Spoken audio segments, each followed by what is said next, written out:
Good morning.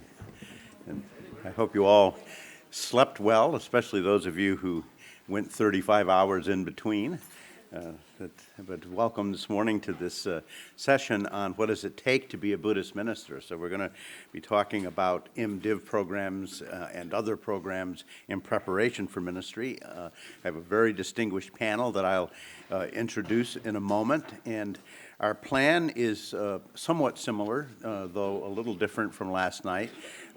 We will have some introductory remarks that I will make, and then I will introduce the panel, and the panel will then be responding to a set of questions and issues, and I will sit down this time, and rather than give them individual questions, and then we'll have Q&A at the end. Chris is our timekeeper with appropriately embarrassing instruments. So he will keep us on schedule. And we won't be too tight, but we do want to make sure to leave time for questions. So do we think we got everybody in, Julie? We're ready to go. All right, let's go. So this panel is one that, in one way to frame it, might be about what are the prerequisites for Buddhist ministry, ordination, lineage, knowledge, say textual, liturgical, historical, scriptural experience, practice-based knowledge, field education, training, pedagogy, pastoral counseling, professional training in ethics, nonprofit administration, leadership, perspectives such as perspectives on social justice or ecumenical or interreligious or contemplative work. So it's a very broad net that we're going to throw this morning. So what I wanted to do is to set a context and then let folks have at it. And I'm going to set the context of the term Buddhist ministry in the context of the term ministry as it grew out of theological education for MDiv degrees particularly. So the term Buddhist ministry was coined to extend or to include Buddhism in an already existing term, ministry, which had until recently tended to describe vocations, often ordained, but not always, and sets of professional practices, largely in Christianity. The required preparation and authorization for ministry, even in Christianity, is quite various, depending on the Christian tradition or denomination. But a few broad statements may be made about theological education nonetheless, as it has existed. Generally, ordination or authorization for formal ministries is held by the denominations or traditions, not by the schools. And that's an important point to keep clear, because I think there's a place for us to have some common ground. Right? The schools, even though we prepare people for ministry, do not ordain people in any of our traditions. Nevertheless, originally the curricula for theological schools were developed to meet the expectations of authorizing or ordaining bodies, and mostly here I'm talking about Protestant Christian denominations. Students who prepare then for Protestant Christian ordained ministry, even now, still pursue courses of study, usually in MDiv programs, to meet those denominational requirements. Now, within the last half century or more, students have entered these MDiv programs to prepare for non-ordained ministries that are authorized by non-denominational bodies for chaplaincy, for example, or that require no formal authorization for people who go into public service or into some kind of social service agency, for example, that may not require any particular authorization, though it may. And though theological curricula can no longer universally assume preparation for ordained ministry than even in the Christian traditions, the curricula tend to maintain the requirements that students study, sacred texts, histories, theologies, and practices, and engage in supervised practices of ministry, field education, which Emily Click told us a little bit about last night. And that's an interesting set of requirements that maintain that I think figure into what, or at least we'd like to hear what you think about those for the various kinds of ministry that you prepare your students for. So into this already dynamic and complex state of affairs has been more recently introduced the term Buddhist ministry. And of course, Buddhist traditions have a long and well-established lineage and set of institutions for training and preparing students for ordination. So we might have maybe invented the term Buddhist ministry, but we certainly didn't invent the reality. It is also the case that many students who are preparing for Buddhist ministry are preparing for various vocations outside of formal ordinations, or even outside of authorization by specific religious communities, any authorization of any kind. So, a beginning set of questions that I've posed for the panel, and then I'll introduce them and sit down. How do you understand or use the term Buddhist ministry? Is there any relationship between the traditional ordination pathways and preparation for Buddhist ministry as you now understand it in your setting? Broadly, what are the prerequisites for Buddhist ministry as you understand them? That is, what would be a required curriculum? For students who are not preparing for ordained positions, how valuable or necessary do you see engagement with Buddhist sacred texts, histories, theologies, and practices, and other aspects of what might be called traditional preparation? And what skills or training not generally found perhaps in Buddhist ordination settings do you find valuable or necessary to Buddhist ministry as you understand it or prepare students for it? So those, I hope, will be an interesting set of questions. Let me now introduce the panel. I will apologize in advance for my pronunciation. My Tibetan is non-existent, and so don't grimace too badly as I go through this. I'm going to just go from my right to left.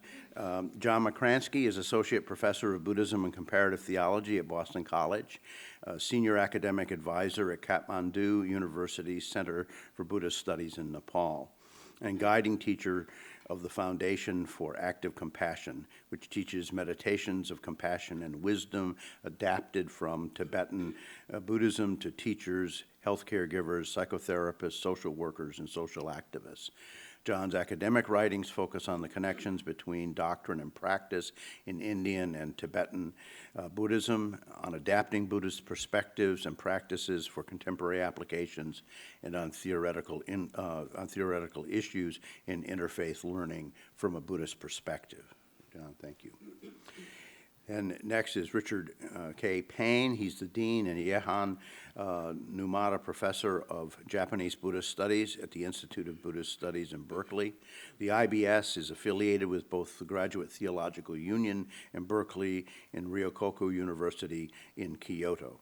He is editor-in-chief of the Buddhism section of Oxford Bibliographies and of the Pure Land Buddhist Studies series, jointly published by IBS and the University of Hawaii Press. He serves on the steering committee of the International Association of Shin Buddhist Studies, North American District, and is a founding member of the Society of Tantric Study. So welcome, Richard.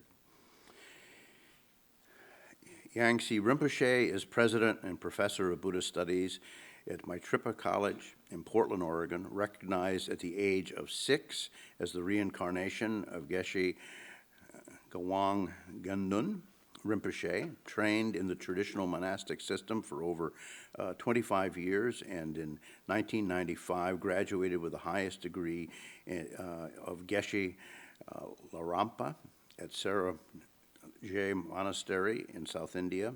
In 1998, Rinpoche came to the West to teach and travel extensively throughout America and Europe. Rinpoche was a resident teacher at Deer Park Buddhist Center in Madison, Wisconsin for 5 years, and currently is the spiritual director of the Ganden Shedrupling Buddhist Center in San Juan, Puerto Rico, and the spiritual director of the Dharma Friendship Foundation in Seattle, Washington. Rinpoche is the author of Practicing the Path, a commentary on the Lamrim Chenmo, published in 2003 by Wisdom. And finally, and thank you, and again, I apologize for... You're doing really good. Oh, thank you. I love the affirmation.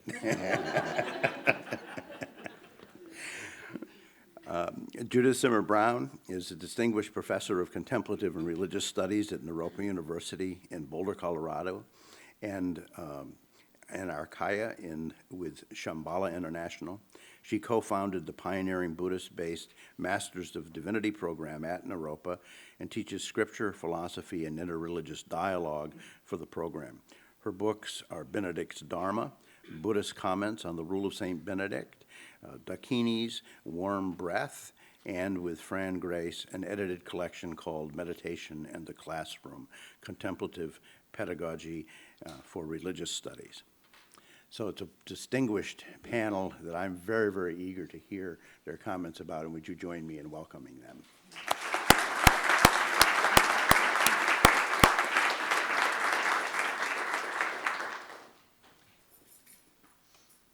I think you're on. I'm on? You're on.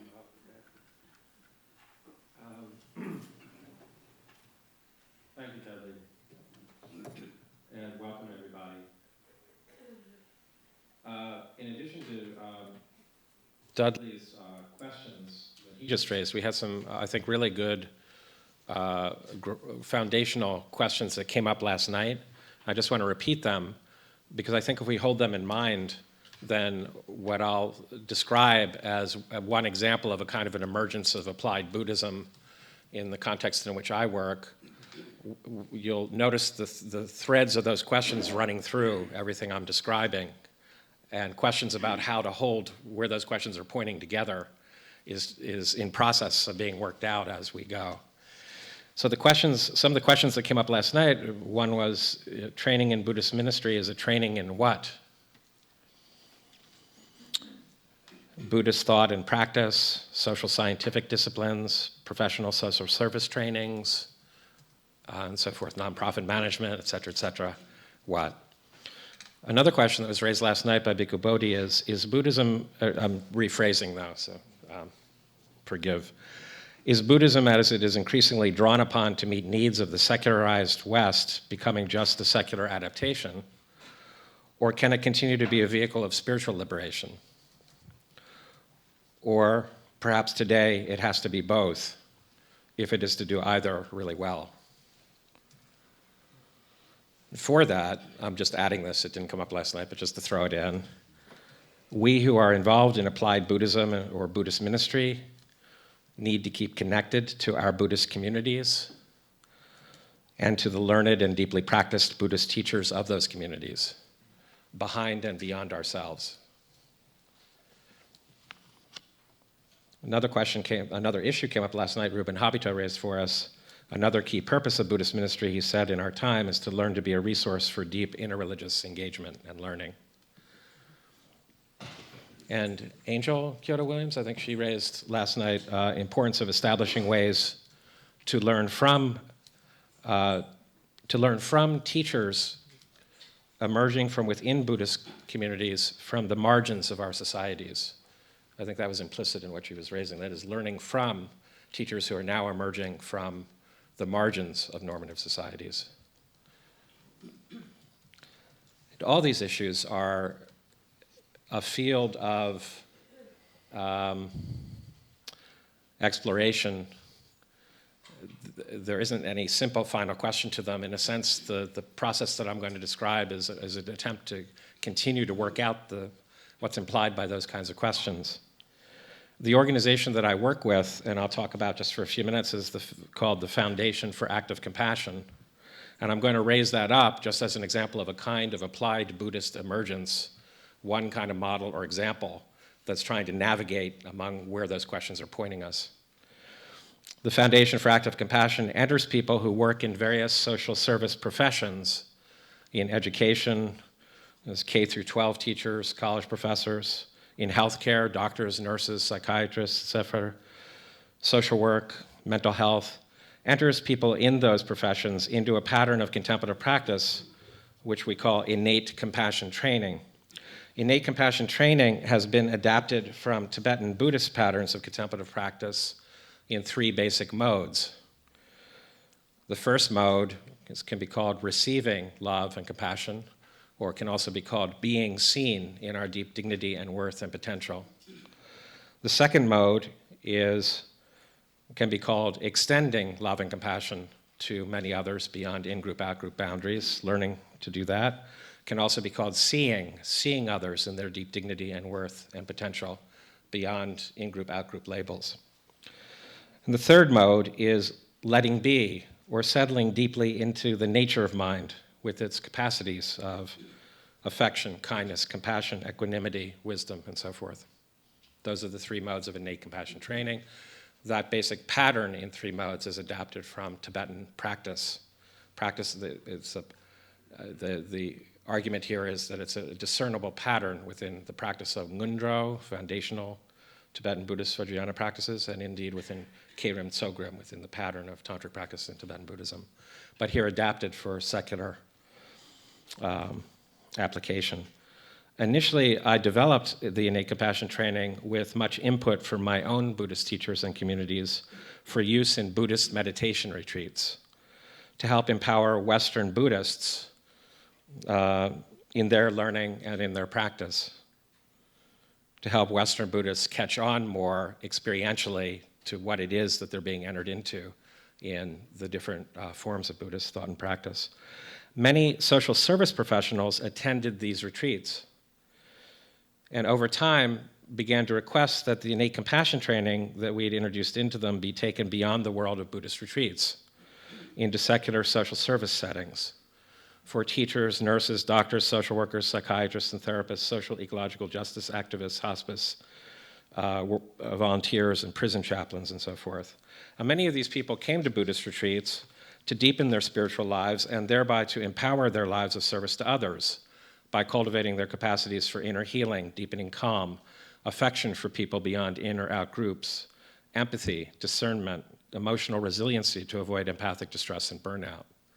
Although many of these people were Buddhists, that is, these people who came to Buddhist meditation retreats looking for those, to cultivate those qualities, many others were Christian, Jewish, or other, and were learning through Buddhist meditation to empower their Christian spirituality or Jewish spirituality as the very basis of their orientation and motivation for service to others.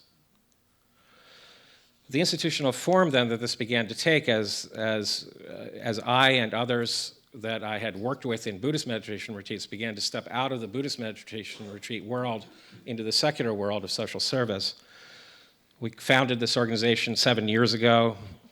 It had 3 basic purposes: to support application of innate compassion training to diverse areas of social service and need, to empower diverse Western Buddhists in their practice and deepening experience, and to support new forms of Buddhist interfaith learning, all of which had already begun in kernel form within Buddhist meditation retreats themselves, but now out and beyond the Buddhist meditation retreat world.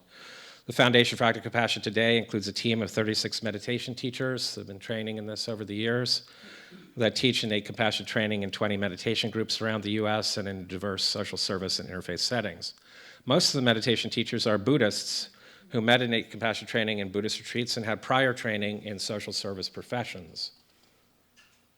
So we don't have to train them in social service professions. All the people we work with who take a strong interest in this kind of training already have had previous training, or some have not, and they ask me, what do you think? I'm really interested in maybe doing social work graduate school, and if it seems right, I say, yeah, that seems really good. Social work graduate school, and you can also keep training in these things. So that training is provided, social service training is provided in the graduate schools. Several Christians and Jews have also become Foundation for Active Compassion meditation teachers. Think of one named Melanie Harris. She's becoming quite a well-known womanist scholar and kind of a black feminist liberation theology scholar. She's emerging as a figure in that field, and is also an interfaith minister and theologian. And she's one of the meditation teachers for Foundation for Compassion. Another one is Paul Knitter, who's a leading Catholic theologian of religious pluralism and social activism. Has become a meditation teacher for Foundation for Compassion, Catholic. Another one's a Jewish teacher, David Gildner, who's based at Hebrew Union College and works with Jews also in this kind of training to kind of highlight and open up new perspectives back into their own faith, which is also their basis of motivation and orientation towards service to others. Those who become meditation teachers study and train with me and other FACM meditation teachers in Buddhist epistemology, psychology, ethics, and contemplative theory and practice. But I also request, or really, I don't know, instruct or direct, it's more than just a request, FAC's Foundation for Compassion, meditation teachers, as part of their training within all this, to study and practice with other Buddhist teachers with whom they feel connected in the heart of their training in compassion and wisdom. This includes, for example, Western Buddhist teachers, prominently Lama Willa Miller, who's here at the conference, and Payne children, and also Tibetan Buddhist teachers in the matrix of connection with which all of this has also emerged. That is, it's not just a bunch of Westerners making up something out of their genius and creativity. We're somehow triggered by something behind us that has given us this. And here, very prominently, Chögyam Nyima Rinpoche, Tsogme Rinpoche, Mingyur Rinpoche, Pakchok Rinpoche, His Holiness the Dalai Lama, and other teachers around His Holiness the Dalai Lama. Teachers within this organization would also study with them, train with them, and so also the Buddhist texts and practices and so forth. And in fact, one or two of them have also trained online through the Maitripa program that Yangsi Rinpoche founded. Since innate compassion training is offered to people who've had previous professional training and experience in an area of social service, their Buddhist studies and practices are brought into conversation with their social service experience in regular workshops and retreats with me and other FAC meditation teachers. So we come together and we learn from each other. So everybody has some experience in social service work, and we're learning, oh, this is how this is opening up, or this is how this kind of cultivation of compassion and discernment is kind of opening a channel into this kind of aspect of social work or nursing and so forth. So supported by Foundation for Active Compassion, but also going beyond the institutional framework of the Foundation for Active Compassion, the innate compassion training is also now coming into and becoming part of some emerging initiatives sponsored by other institutions. So I'm just raising this up as an example, then the connectivity that it's not an isolated model, but it then comes into connection with other models and paradigms that are out there. So this includes the Mind and Life Institute in its what it calls its Call to Care initiative, training teachers in K through 12 in a way that includes contemplative training as well as social emotional learning kinds of training and so forth. The contemplative training component of that is innate compassion training. And also at the University of Virginia, the innate compassion training is beginning to be incorporated into training in the health sciences at UVA, doctors, nurses, and so forth. At the University of Madison, the innate compassion training is being incorporated into health training for people in healthcare and education at the University of Wisconsin. And at Palo Alto University, Stanford, there's starting to be incorporated into training for clinical psychologists. And at Portland State University in Portland, Oregon, starting to come into conversation with developmental psychology and discussion of research measures for innate compassion training. It's also coming into conversation and coordination with other applications of Buddhism for education and social service, including MBSR, the cognitive-based compassion trainings that are models that were developed at Emory and Stanford universities, compassion-focused therapy, which is an approach to psychotherapy that was developed in England and is also important now in North America, and also nonviolent communication. So it's coming, all these things are informing each other and coming into connection with each other in various settings. So to conclude, some of the issues and questions raised by the emergence of innate compassion training and the Foundation for Active Compassion, these things arose first within a Buddhist context of learning and within Buddhist meditation retreats, but were invited into a larger world to address diverse needs both within and beyond Buddhist institutions, people in secular service, social service roles, Western Buddhists, and also non-Buddhists seeking deep interreligious learning. Thus, the innate compassion training and foundation for compassion exemplify a certain kind of emergence of applied Buddhism in the contemporary context.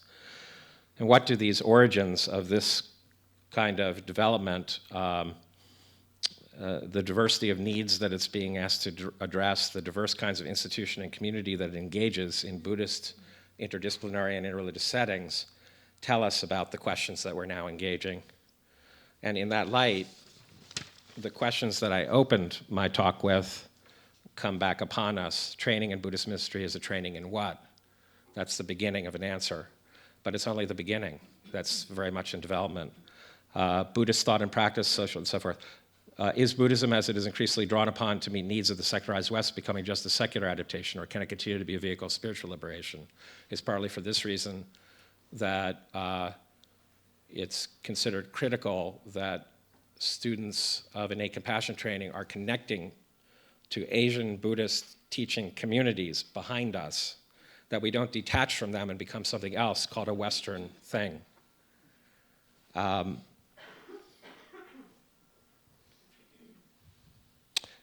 Is a key purpose of Buddhist ministry in our time also to be a resource for deep interreligious engagement? So there too. Clearly that's very important in the place and time that we live in. A lot of the people looking to Buddhism are non-Buddhists. They're not seeking to convert to Buddhism, but to learn something deeply from it that really informs their lives as Christians, Jews, and others. Thank you.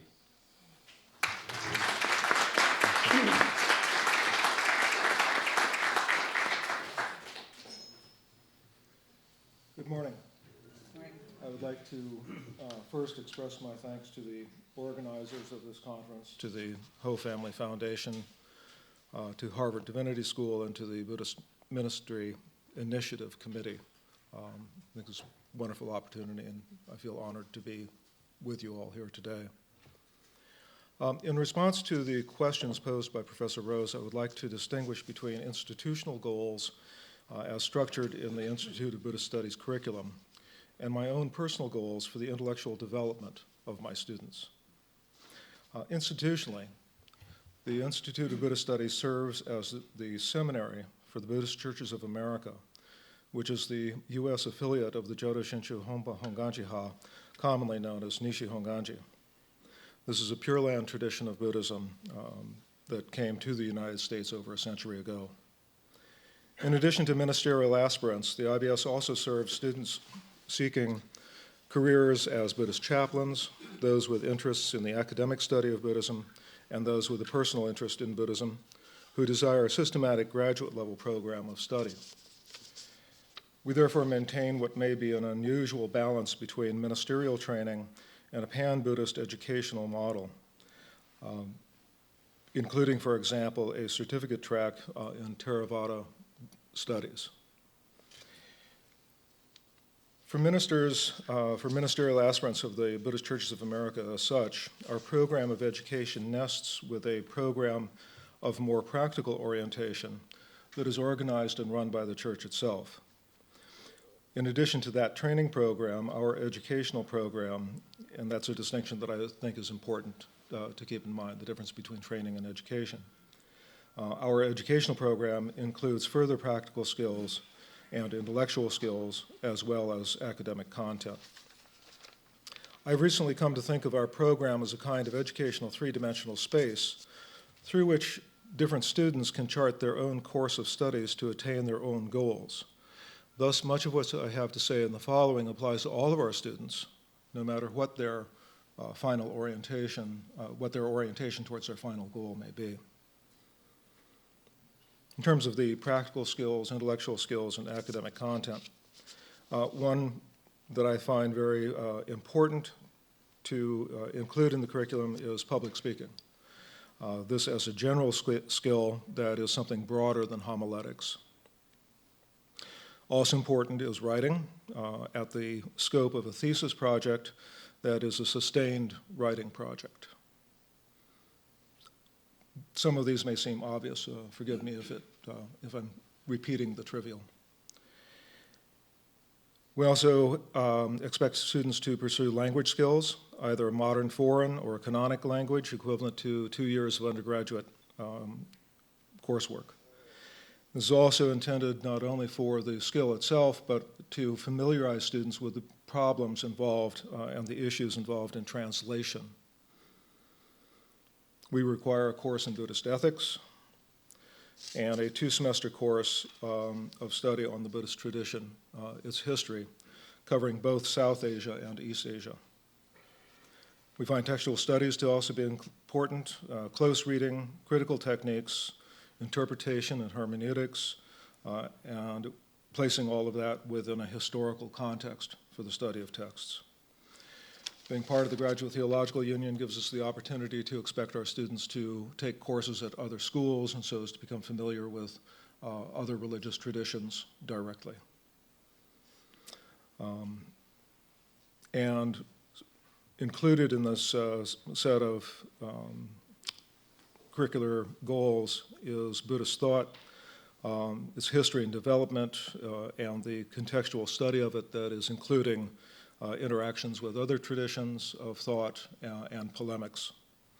And personally, I would distinguish Buddhist thought from the general category of theology. For students in our chaplaincy program, we strongly encourage that they have some experience with a tradition of practice other than that with which they entered the program. So someone perhaps with a background in Zen is expected to do something in Pure Land or Theravadan tradition, and vice versa. Much of this structure has been adapted from the Graduate Theological Union. As I mentioned, we're an affiliate of them, so they have a structure, an educational structure that they provide for the overall program, and we've adapted to that for many of these aspects of our curriculum. But because some important topics are not covered in the GTU structure, we've also organized a specific class for both ministerial aspirants and chaplaincy students that we call Organizations and Institutions, which was co-taught by David Matsumoto and Daijaku Kinst, who are here as well from our faculty, and which we're hoping to repeat in the relatively near future. It's a rather large project to co-teach with 3 people. This was set out in a series of topics, the first of which was on Vinaya as the ground for Buddhist institutions, and a matching unit on relational systems, introducing the Buddhist concept of no-self into systems of families, groups, and institutions. We also had a unit on conflict resolution, a unit on ethics, a unit on mandated reporting and other kinds of legal requirements, a unit on diversity, a unit on unexamined privilege, which was taught by Dr. Hickey, who's here somewhere. There she is, for us. We covered the legal issues of a nonprofit organization, that is incorporation, record-keeping, Robert's Rules of Order.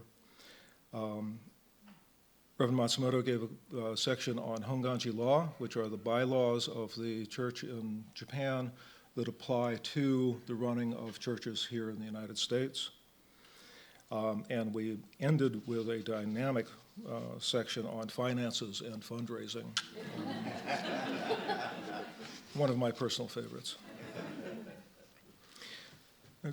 Turning to the question then of my own personal goals for the intellectual development of my students, these can generally be described as developing a strong sense of critical reflection, including critical self-reflection. In particular, I think that it is important that their education should challenge the many preconceptions, the many presumptions that tend to distort the study not only of Buddhism, but of religion generally. And these include, but would not be limited to, the divide made between ritual and meditation, and the consequent privileging of meditation as representations of Buddhism. Such a view is not only historically problematic, but also marginalizes the traditions that do not promote meditation, such as Jodo Shinshu, or which have other kinds of practice, such as sadhana and puja. I would also hope that they learn to question the primacy of doctrine, and specifically the belief that doctrine is determinative of practice. Doctrinal studies are often given precedence in the study of Buddhism and in its representation. Also concerned about the rhetoric of origin as pure, authentic, and authoritative, and the matching rhetoric of decadence, which comes to be applied to later historical stages. This is a historiographic trope that is largely unconscious in the study of religion generally. I also think that the religious languaging of Buddhism is not unproblematic, a double negative. Such automatically applied concepts as sacred introduce connotations that require conscious reflection. And the perennialist dogma that all religions are ultimately the same or ultimately one, instead hoping to instill in them a sensitivity to religious diversity that, while based on based on a sensitivity to the analogous nature of different religious traditions, recognizing that they are comparable, but that they are in a sense perhaps orthogonal and ultimately incommensurable. Thank you very much.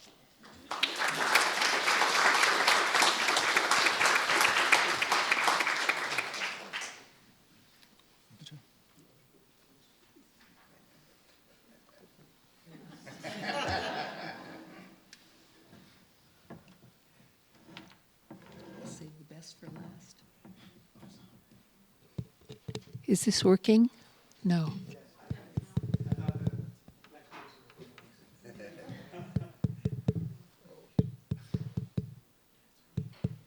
I think it's working. Now it's working. Bring it close. Wonderful. A little closer.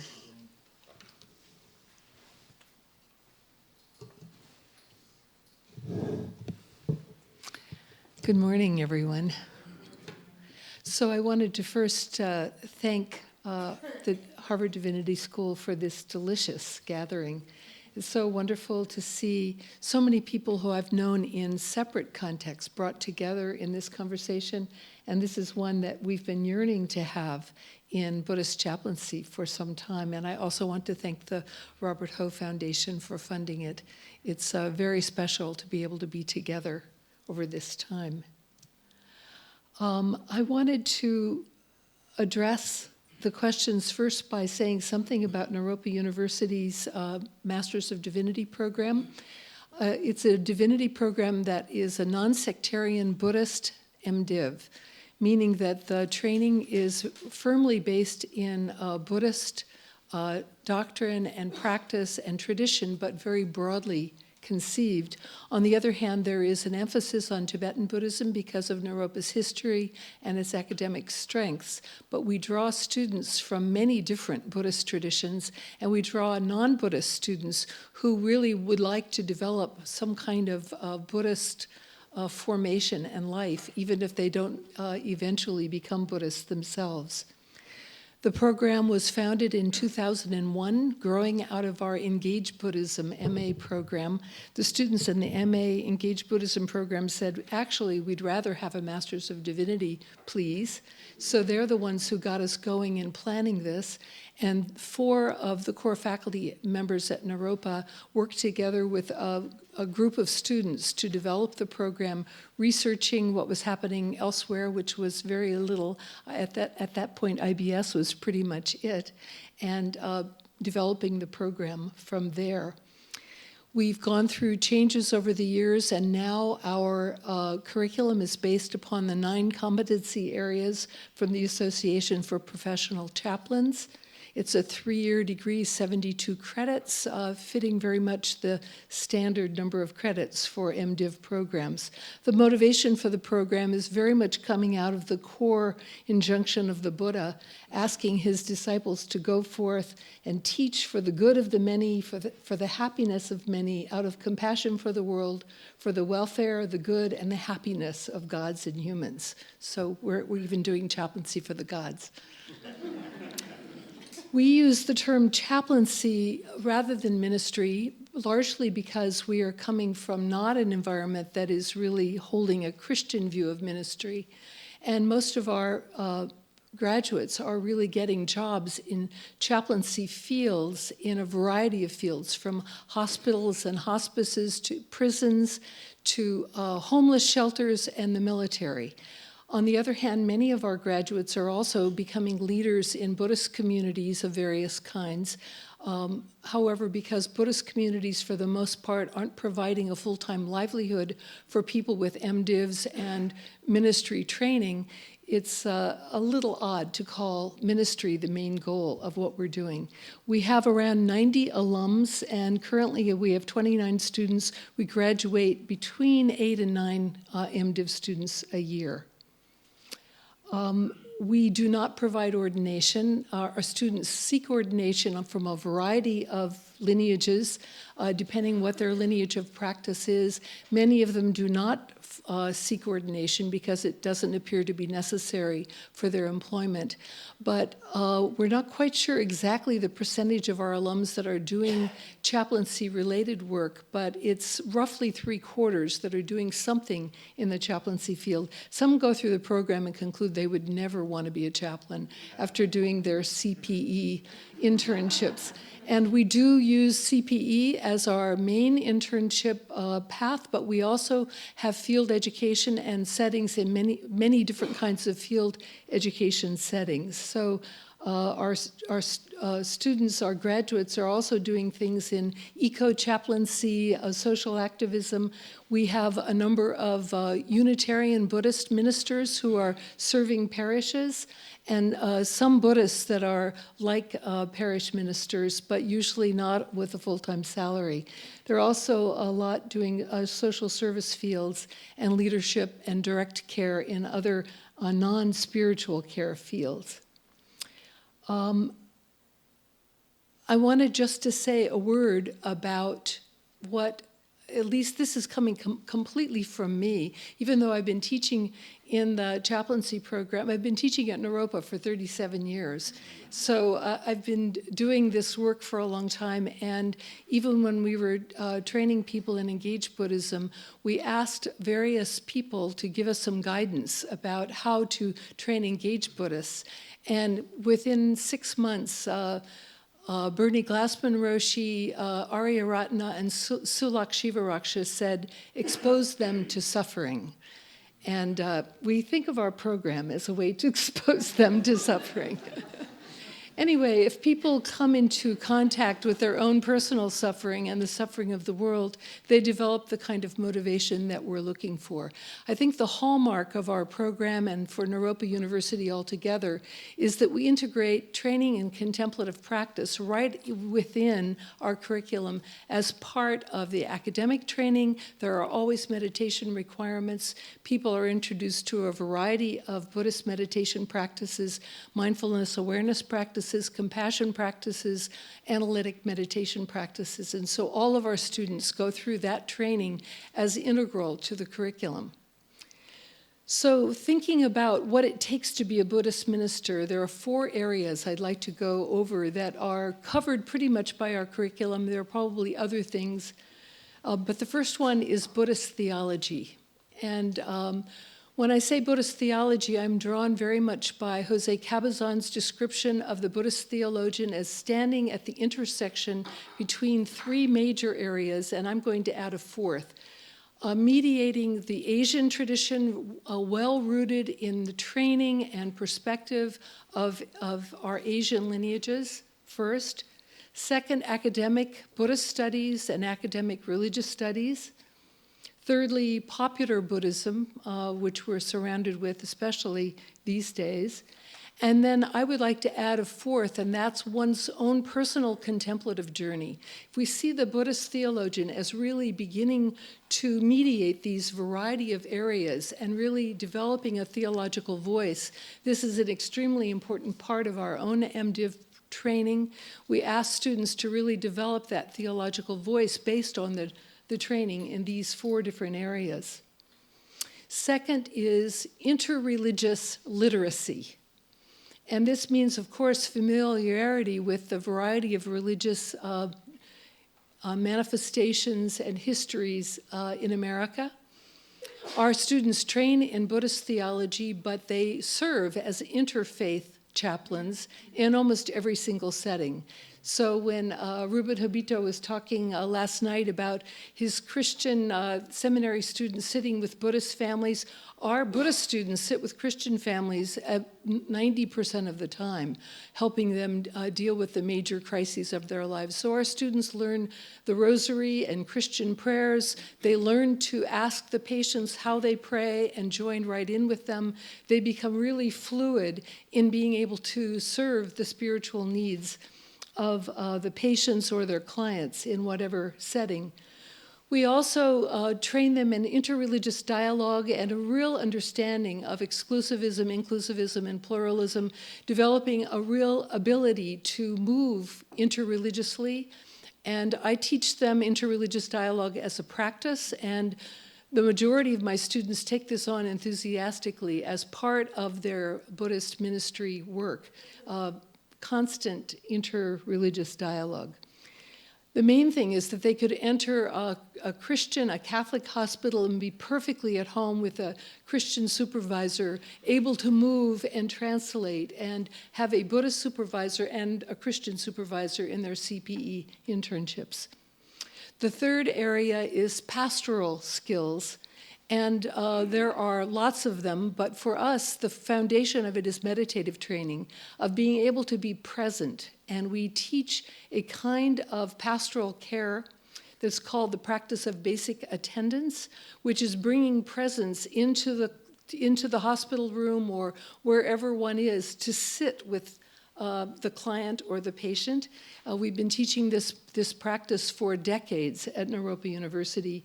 And this has given our interns a very, very high ratings by their supervisors for the ability to listen and to do what we call a body, speech, and mind observation of patients and clients, so that we are training students who really are there in a very personal way.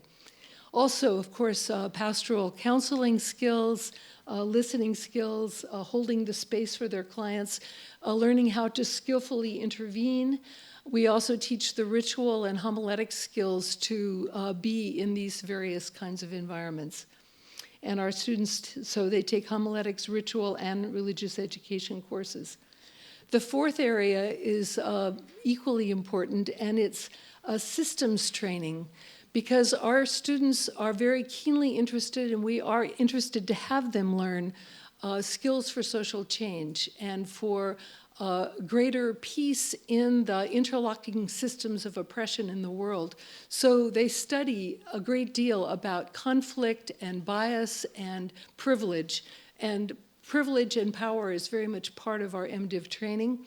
Our students start with their family systems, and then they move to the systems of the organizations in which they work, and then the larger systems of the world. And so we talk a great deal about all of the ways in which those interlocking systems of oppression work, and help students develop conflict resolution skills and communication and intervention skills. We also train almost all of our graduates to become meditation instructors so they can teach others meditation practice when requested.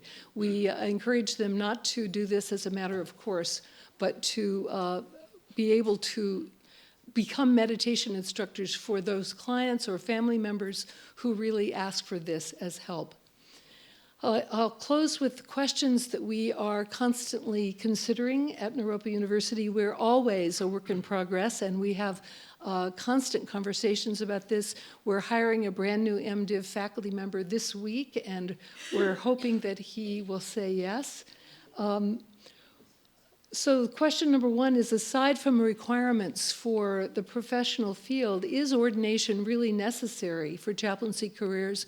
We generally think not, but we have a concern about accountability, supervision, and a sense of lineage rootedness in our chaplain graduates, because many of them do not have a specific lineage or teacher. They consider Naropa their lineage. We can't really serve that for them. So we're always concerned about ongoing sort of accountability and supervision, and how it is to keep a sense of loyalty to some kind of spiritual line other than one's own judgment in any given situation. We also are always looking at the balance between scholarship, practice, and pastoral care, and how those work in our curriculum and also in the lives of our students.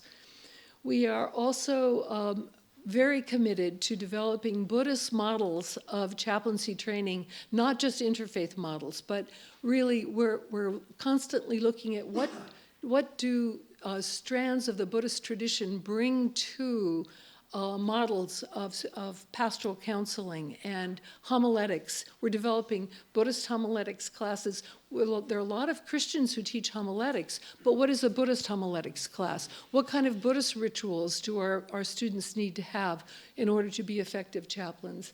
And what does Buddhism bring to systems analysis of the interlocking systems of oppression? And what does Buddhism bring to the table? We talk a lot about social justice is very much an Abrahamic kind of way of speaking. So we're very interested in the conversation about peace and justice and how those things work. So in our study of ethics, we look at Christian ethics, but then we are looking at the Buddhist ethics language of bringing this kind of forward, because we really feel a responsibility in the field of Buddhist ministry and chaplaincy to develop Buddhist language and conversation that we see happening in other places in the world, right to our students and involving them in those conversations. Thank you.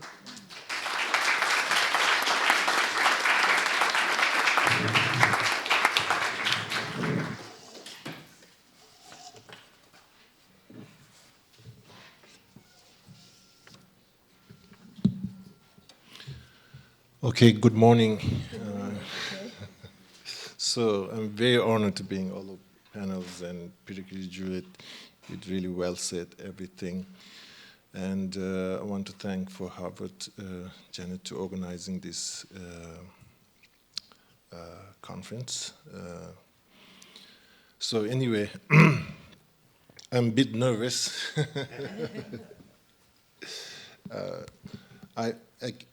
Before I came here, I was kind of traveling and I was really tired, and I said, I have to go here to this conference. And my colleague, Lee and Namdo, PhD, and also our program director, and they both say, you have to go.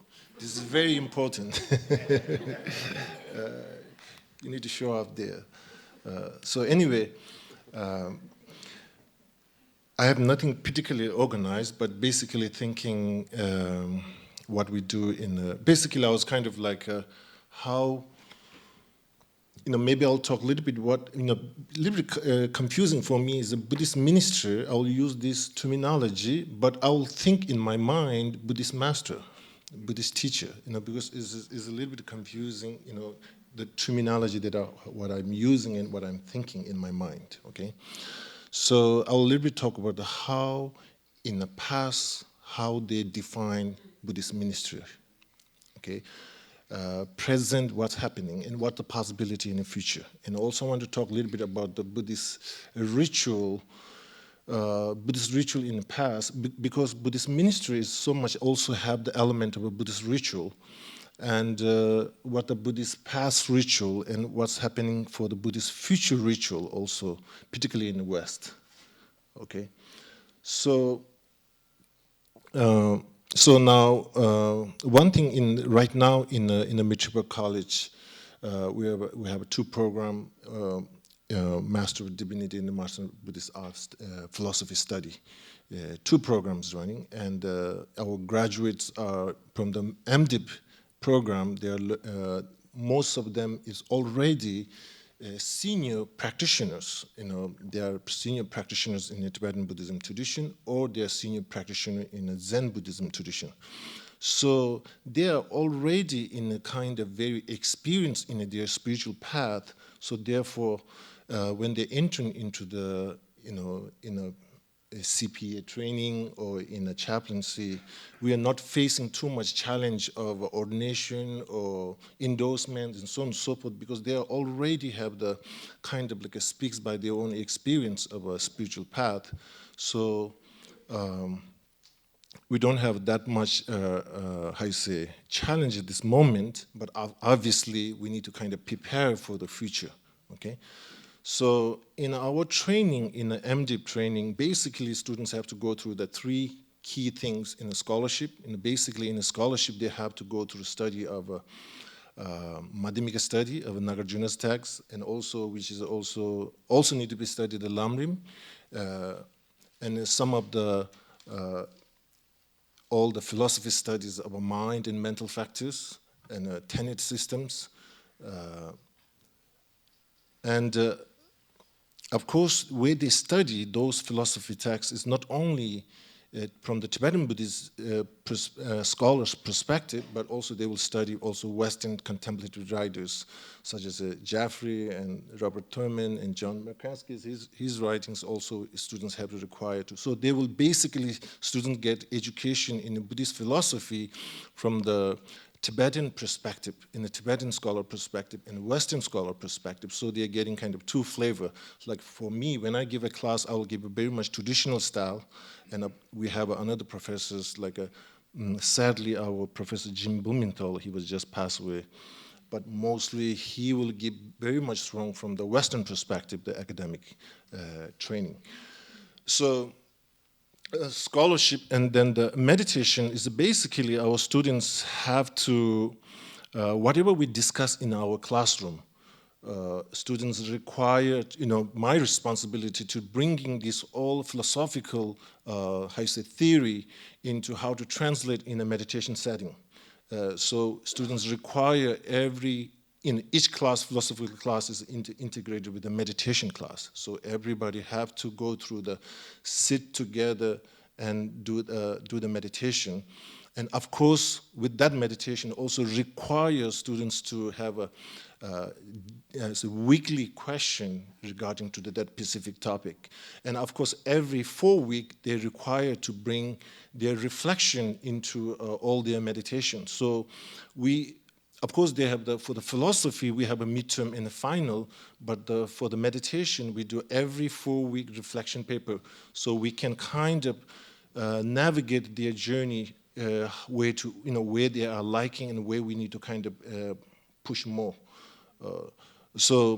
Scholarship, and then of course, plus they have to do their own daily meditation practice. Which really becomes kind of the source for their transformation. Then, of course, there's a third opinion is the service, scholarship and meditation and service. The service part, this is in a both program, the Master of Art of Buddhist Study and the Master of Divinity. In both case, students have to go out and, basically, how their understanding, scholarly understanding, and their practice are becoming the source of their service. That's mainly we are trying to looking, like how they can integrate it and how they can connect it. Not just trying to fixing the problem, but how they can spiritually connect it to their service. So that's the one key thing what we are trying to looking from the students, demanding for the students. Not only want to hear, I did this, I did that, I feel this, not so much. The mainly, in a Christian in a setting, they're really, all their service are really connected based on a faith into the God. And that for Buddhists, we want to have something that either their all service is connected based on their wisdom or based on their compassion or their faith into Buddha Dharma Sangha, or something we need to connect. The energy coming from there is not energy coming from somewhere like just basically there's a problem, so we're trying to fix it. So, of course, that's where we are trying to students to connect it, but of course we also give different skills such as nonviolent communication trainings. And as I mentioned, Judith mentioned pretty much Naropa University is the inspiration for Maitripa College, because we have so many comments, and I think it's a really source of inspiration. So Buddhist homiletic, we have one Christian ministry, and she will come in and give a training for the students how to do a homiletic. Okay, I'm not sure I'm pronouncing that well. You're doing great, thank you. I like your accent very much.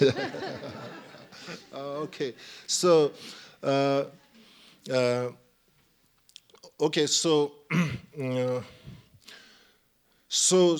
basically also the MD program students have to go through the mandatory to take a class we call mindfulness and compassion class. And mindfulness and compassion class is so much designed pretty much the lojong, such as Shantideva's Bodhisattva's way of life, and we read this, and then we're going to read, like, for example, contemplative writing about like anger management. Like we'll read 60 chapter and a different contemplative writing side by side, and students trying to get understanding. So we really, for MDiv students, really require to get really good familiar in Shantideva's Bodhisattva's way of life. That's kind of like the Bible. And rest of the lojong, different lojong trainings, lojong texts, they have to be very familiar into those mind training. Okay, then what things else? Hold on. Okay. So now let me go back a little bit about in the early time. What really? Now I'm going back to the Buddhist ministry, concept of Buddhist ministry. Now, in a monastery in India and also Tibet, ministry, let me look from that perspective. We looked very much into a seniority. There's some kind of hierarchy system in the early traditions. So that hierarchy tradition was built up not based on age and not based on ordination. It was built up based on the education. Okay. So hierarchy or the seniority was built up based on the education. For example, in Sarah, maybe also Geshe-la will know very much, Zinje Wondashebe Gemba means seniority from the point of view of the education. So once you are past the Madhyamika study about Madhyamika study, before you go to the study of Madhyamika, we have to go through the study of ornament of realization, which is almost like,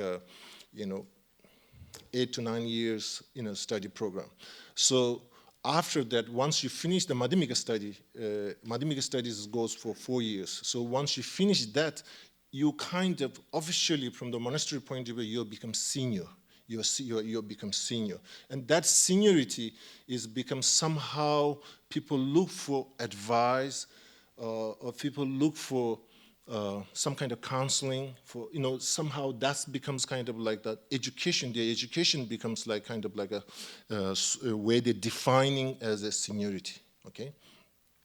So in that case, ordination wasn't any kind of issue. Even you can have a fully ordained, you can become fully ordained, but if you haven't had reached, from the education point of view, reached the Madhyamika study, still nobody will consider you as a Buddhist ministry. Oh, I said that. Buddhist ministry, okay. This terminology, I have a compliment. Buddhist archbishop, okay.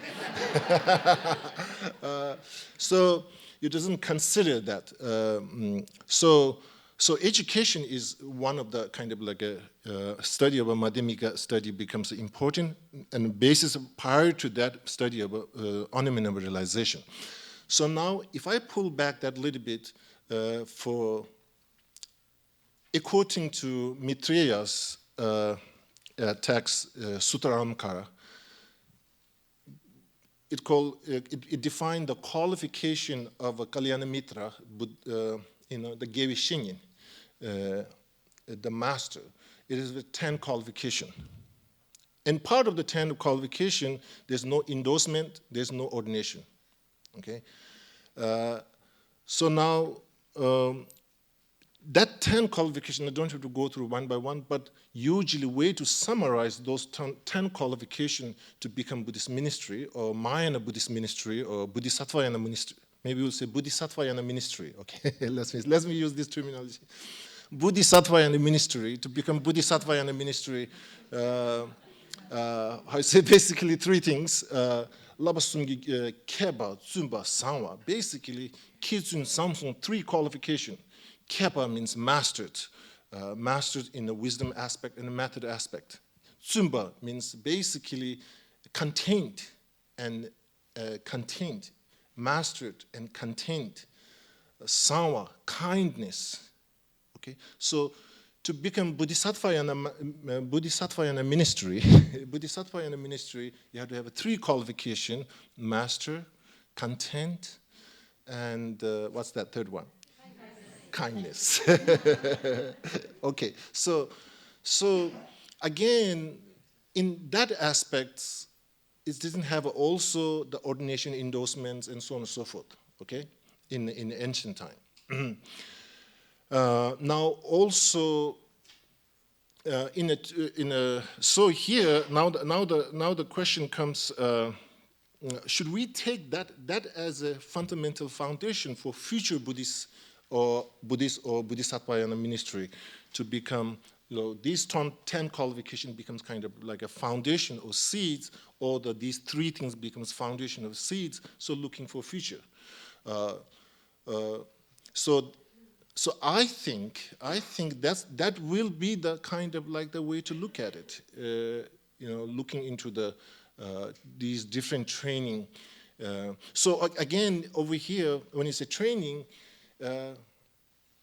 in the West, it requires time, hour, 10,000 hours or 20,000 hours, so on and so forth. But again, there's no such this kind of element was. So I just want to tell. This morning I was in the breakfast room, and one of my friends, he told, "Are you from Maitripa College?" Maitripa College, and this is Maitripa College. Okay, I was really good, Maitripa College. Okay, we should start Maitripa College. How they graduate? They should have to. The students should be showing come form miracle 3 times. Why not? Okay, so so another way to become Buddhist ministry, maybe you have to show 3 conform miracle. Okay. Okay, now let me talk about so that one aspect. Now the Buddhist ministry, now the ritual aspect, that's kind of like the complicated aspect. Today's Buddhism is becoming very new in the West, and of course Buddhist understanding, Buddhist philosophy, Buddhist meditation are well translated, well planted. I think is perfectly. When it comes to the Buddhist ritual, everything is freaked out. Oh, I don't know what to do this one. Buddhist ritual, okay? This is the way where the area is so gray. And even for the Western Orient people, when they have to perform Buddhist ritual, when given Tibetan Buddhist ritual, I see some kind of nervousness, is they don't feel comfortable. So here, the Buddhist ritual, which becomes a really strong part of the Buddhist ministry, becomes almost like the kind of manifestation.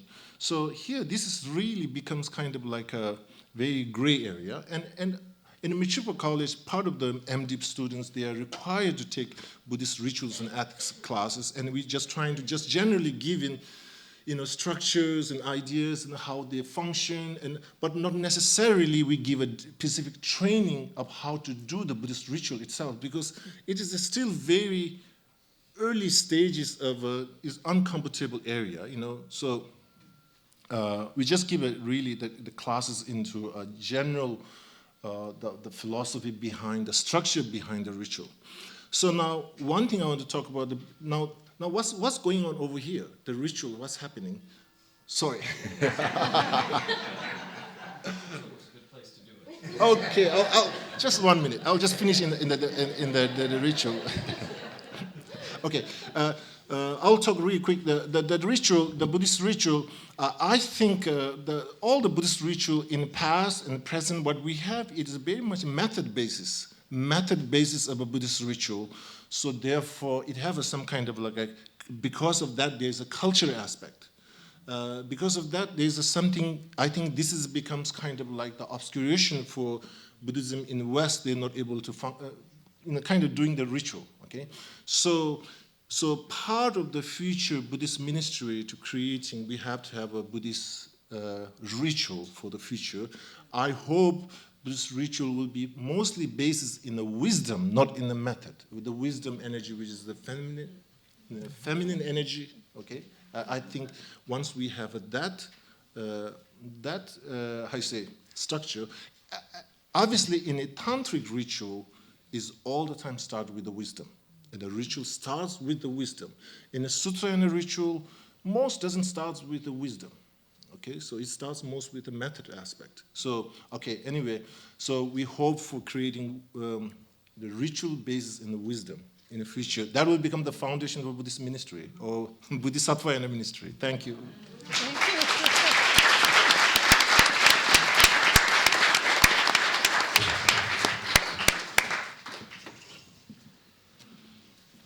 What a wonderfully rich set of presentations. I'm sure that it has raised questions and comments in many of your minds. We have 2 mics, so let me remind you to make sure to say your name when you speak. I'll try to recognize people and wait for the mic to come and then introduce yourself. Oh, Janet has one.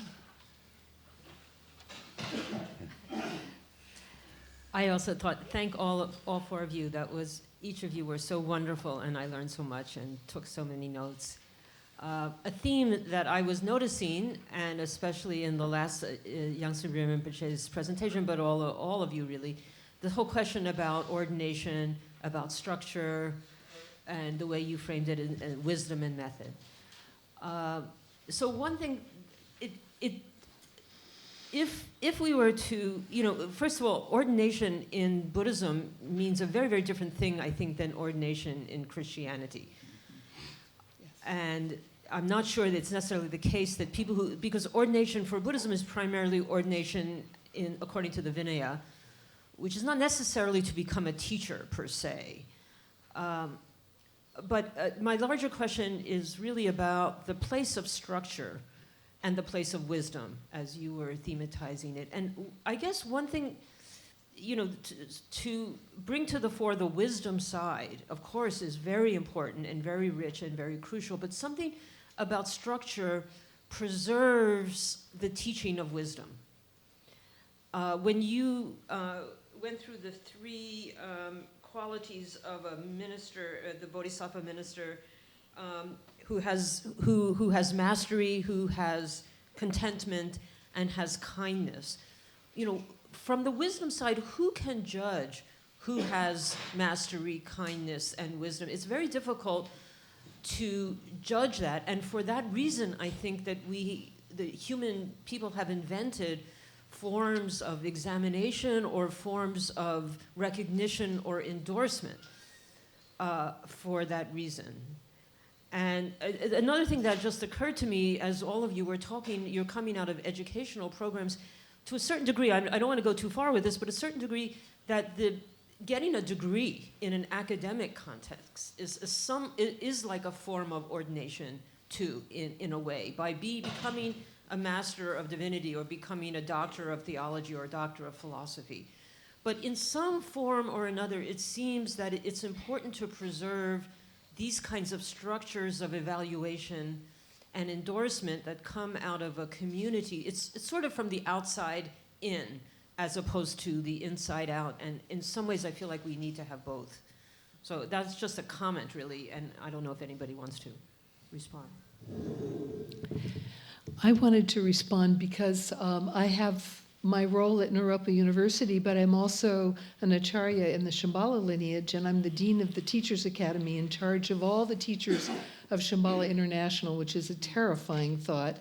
But I think that the distinction between teachers and pastoral care specialists is an important one. And I think that when Rinpoche is talking about teachers and masters, there's that quality of whatever the teaching role is.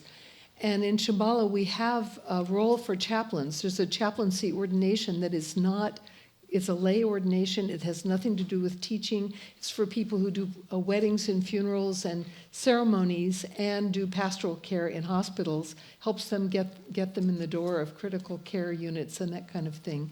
And then we have teaching situations where we have senior teachers who are acharyas selected by Rinpoche on apparently no criteria, who he thinks should be acharyas. And then there are shastris, and I'm in charge of all the shastris. There are 90 shastris, and they are nominated by centers.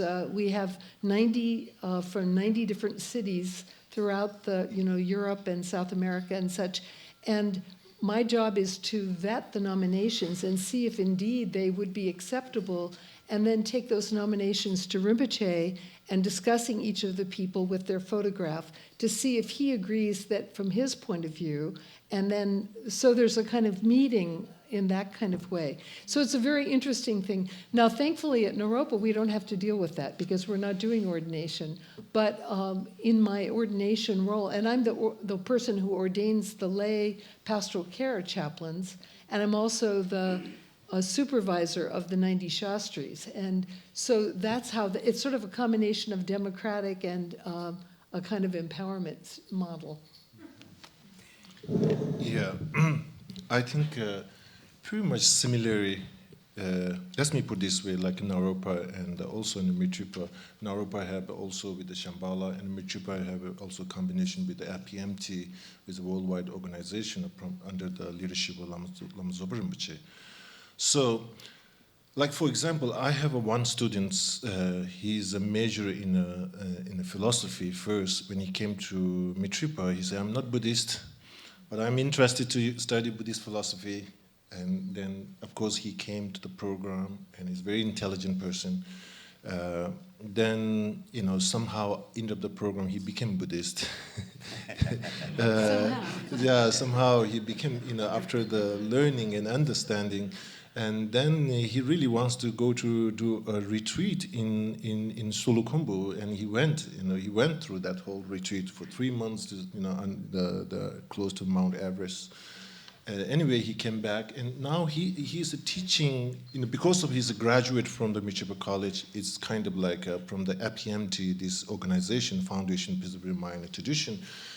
Naturally, you are kind of like okay to teach within the organization called Teacher of Discovery Buddhism.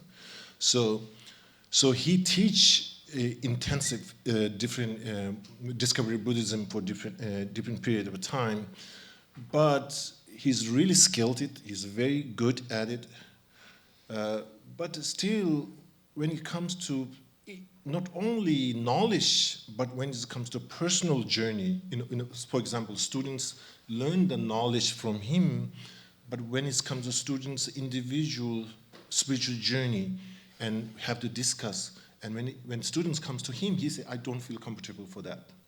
So I think this gives us some kind of hint, not only the knowledge base, somebody is individually confident that's able to, obviously that confidence maybe, I don't know which kind of confidence, is ignorance confidence or compassion confidence, or there can be different things, but somehow they're able to lead and guide that individual with a, compassion, contented, intelligent, and skillful means. I think when these two qualifications comes, knowledge confidence and skillful competence. When these two comes together, I think you are entering into a Buddhist ministry. You're becoming, you are born, basically, obviously, to become the second part, you have to have a tremendous compassion and patience, and training in compassion and patience. So I think the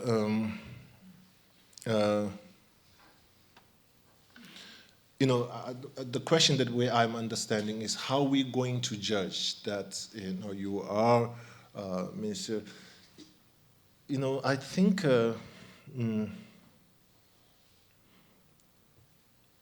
sometimes I feel if it is a gold, then it will speak by its own self. If it's not gold, no matter how much we make a marketing about that gold or whatever we do, it doesn't really help. So if it's a gold, then it will prove by its own self. If it is not gold, no matter how much of a best marketing people we put it, one or the later you will find out it's not gold.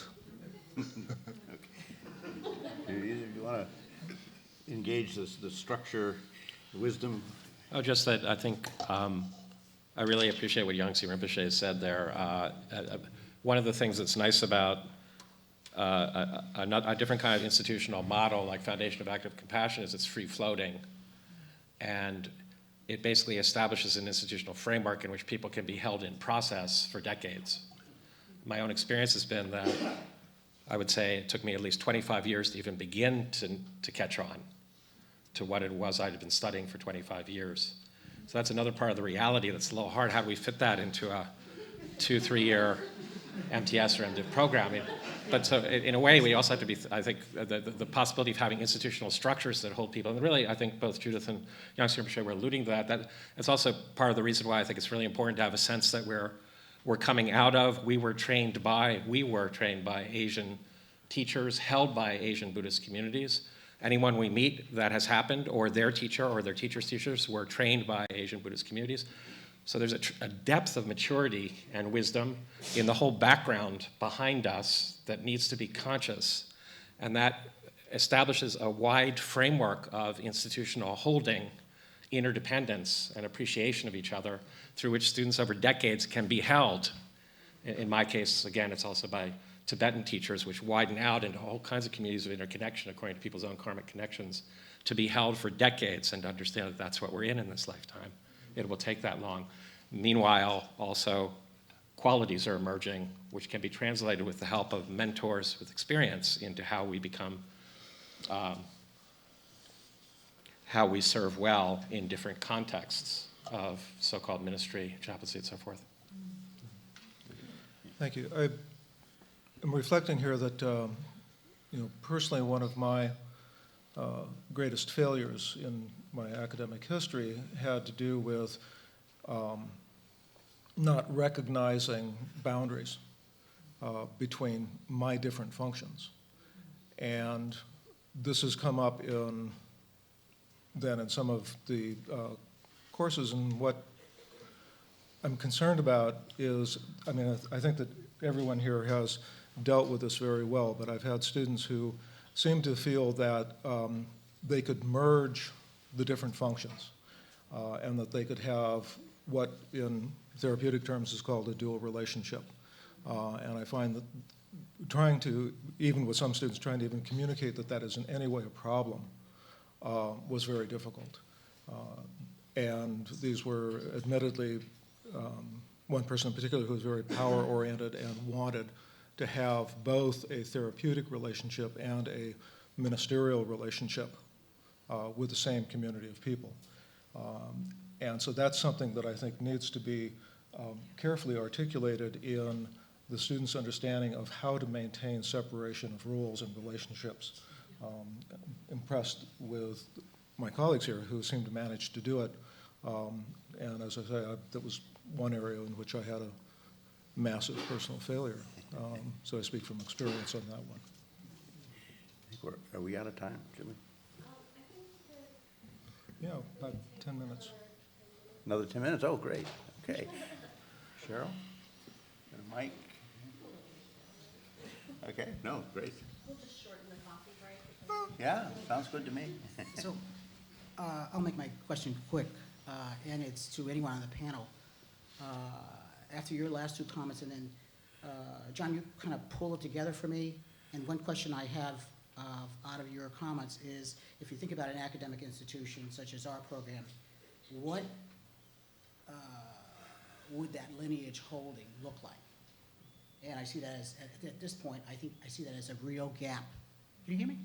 Yeah. I see it as a real gap in the training that we're providing. That we've got to have a place where we're not holding students based on what they've just experienced over the past 3 years, but that holding has a history rich history behind it that's really important for their spiritual formation and their development as a Buddhist minister or Bodhisattva, whatever. So I welcome your comments. Okay. John, you want to go first? Well, just very quick, and then I really look forward to hearing what Rinpoche says. But that's also part of what I'm going to say. There's tremendous wisdom and maturity among some of the teachers in our Asian Buddhist background and foundations, and some of that has also come now embodied in Western teachers as well, but we never leave our Asian roots behind. And if we think that that's happening, then I think we've already made it some kind of foundational mistake in the whole history of transmission of Buddhism. So I think that part of the curriculum would include, I don't know how to phrase it, a requirement or a guiding assumption that students, they may already be located within a Buddhist community or communities, that we're learning little by little to hold something that has been held before we realized there was something to hold by others who are holding us and prayed for us in generations before we ever appeared in this lifetime, have prayed for us, have held us. And what we're learning by entering into this process is how to participate in that holding, to join them in that holding, these communities, Asian Buddhist communities, now also Western. This is part of the ritual aspect. We're not just autonomous individuals learning to become very skilled in various ways. We're learning how to take the responsibility to hold as we have been held. In a way, that's the entire thing. So that's also a requirement to explore into that, investigate that over your whole life. That's the core of everything we're doing. That's what I would say. Thank you.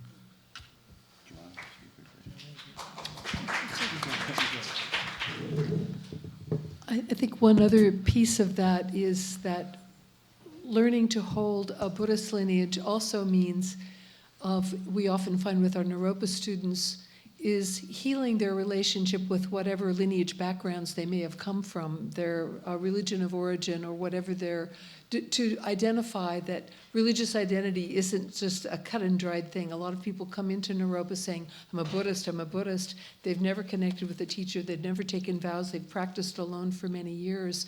And one of the things that we really work with is helping them identify the various sources and roots of their own religious identities. And as they hold a Buddhist lineage, or if they're dual belongers, to honor that as well. Because so many people try to force themselves into a Buddhist mold because they have idealized or orientalized Buddhism. They really don't have any idea what it means to be a Buddhist. And forging a religious identity in 3 years in an MDiv program is hard for people who haven't had a lifetime before they come. They're very different from other seminary students who have had an upbringing or a life. And those who come in with long Buddhist practice are at an advantage, but there are many who are not. So I think it is a challenge to work with identity from that point of view. So learning how to hold a lineage is also holding a lineage as a Western person who is keeping the... Trungpa Rinpoche, when he founded Naropa, spoke about deep roots. If you have really deep roots, then you can have wide branches. And if you don't have deep roots, the branches will never be wide. The tree will just fall down. So that combination of deep roots and wide branches is about inclusivity and developing a really savvy way of working with being a Western person while holding sacredly the traditions that you've inherited from your Asian teachers and lineages. Perfect. I'll just say one word. Maybe Harvard should organize a refuge ceremony, Buddhist refuge ceremony. Okay, that's it.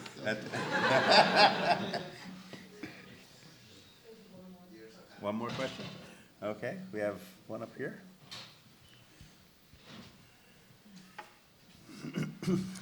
Thanks. A lot of the I'm Wako Shannon Hickey, and I'm from Soto Zen tradition, and I'm a product of the kind of training that's available at the IBS and the GTU.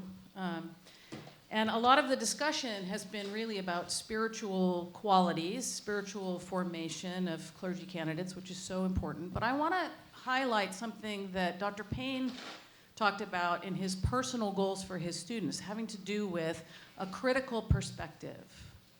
And I think it's so important for us, if we're trying to translate these Asian traditions into sort of the modern West, that we have a critical historical perspective, and that we recognize that the sort of modernist Buddhism that dominates in the West is not the pure original teachings, right? And to be able to ask some of these kind of penetrating historical questions, and I think that intellectual formation has been incredibly important for me, and I think it's important for Buddhist ministry. So I just want to highlight that a little bit in this discussion about, of course, wisdom and compassion.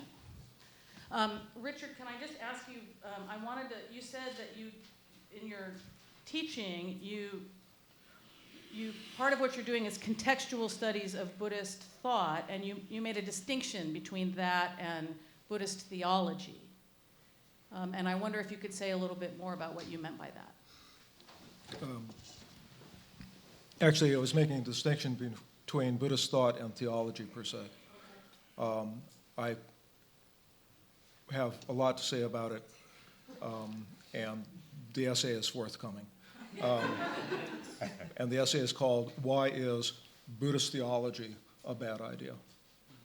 I don't think that the term is helpful at all. I think that it introduces more problems into the study of Buddhist thought than it does help us in any way. Where will that be published? Pure Land, journal named Pure Land. No, I'm sorry.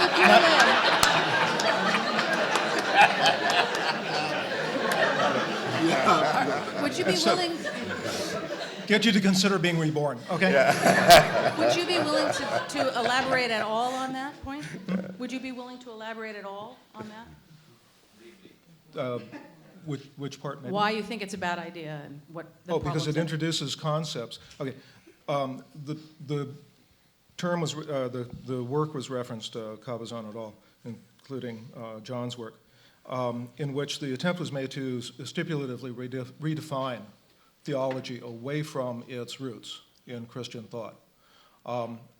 I think that no matter how actively one can attempt to stipulatively redefine something, once it enters into common discourse, all of the connotations are going to be entailed, and they're going to come right along behind, and questions will be asked of Buddhist thought that are inappropriate, that are not in the tradition itself. That's why, for example, I avoid the term soteriology as well as theology, because it presumes a set of ideas and concepts that once they enter into the discussion will themselves mold the discussion and move it away from the categories and ideas that are intrinsic to the Buddhist tradition itself. Okay, I think we're time for a break. Coffee, it's down in the Braun Room. Thank you all very much. That was a fabulous study.